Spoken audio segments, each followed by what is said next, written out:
ಮಗ. ಇದಕ್ಕೆ ನಾನು ಕಳ್ಳಂಬಟ್ಟು ಈಶ್ವರ ಭಟ್ಟ ಕನ್ನಡ ಹೈಸ್ಕೂಲಿನ ನಿವೃತ್ತ ಅಧ್ಯಾಪಕರು. ಇವರು ಶ್ರೀಮಾನ್ ರಾಮಕೃಷ್ಣ ಭಟ್ರು ನಮ್ಮ ನೆರೆಕರೆಯವರು, ಒಂದೇ ಮನೆಯಲ್ಲಿ ಇದ್ದ ಹಾಗಿದ್ದವರು. ಇವರ ತಂದೆಯವರು ಬಹಳ ಒಂದು ಪರೋಪಕಾರಿ ಜನ. ವೈದ್ಯ ನಾರಾಯಣ ಭಟ್ರು ಅಂತ ಅವರಿಗೆ ಹೆಸರು. ಯಾರಲ್ಲಿ ಏನು ಅಸೌಖ್ಯವಾದರೂ ಅವರು ಕೂಡಲೇ ಬರುತ್ತಿದ್ದರು.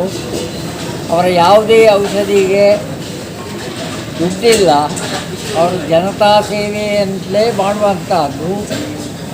ಅಂತಹ ನಾರಾಯಣ ಭಟ್ರಿಗೆ ಇಬ್ಬರು ಮಕ್ಕಳು.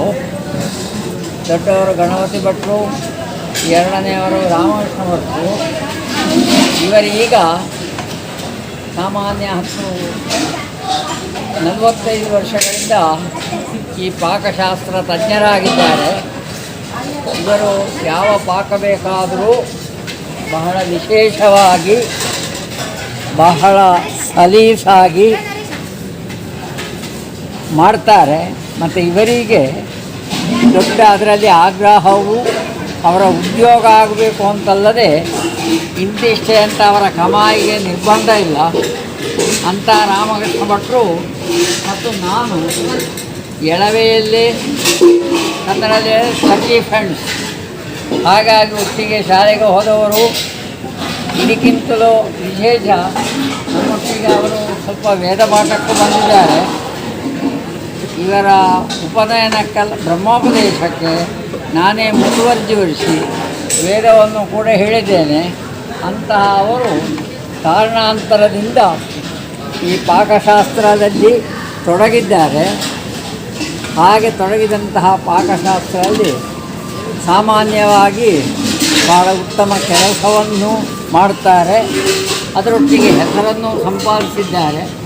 ಇಂಥ ಇವರಿಗೆ ರಾಮಕೃಷ್ಣ ಭಟ್ರಾದರೂ ನಾವೆಲ್ಲ ರಾಘವ ಭಟ್ರು ಅಂತ ಹೇಳೋದು ಊರಲ್ಲಿ. ಮತ್ತು ಮಕ್ಕಳೆಲ್ಲ ರಾಘವಜ್ಜ ಅಂತ ಹೇಳ್ತಾರೆ.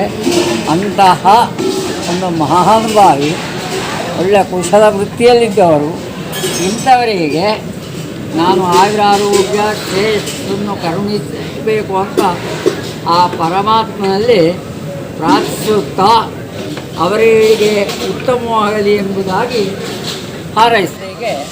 ಈಗ 80ನೇ ವರ್ಷ ಆಗುತ್ತೆ. ಇದ್ದರೂ ಕೂಡ ಅವರ ಕರಕವು ಕುಶಲವನ್ನು ಅವರೀಗ ಮಾಡುವಂತಹ ಪಾಕದಲ್ಲಿ ಕಾಣ್ಬೋದು.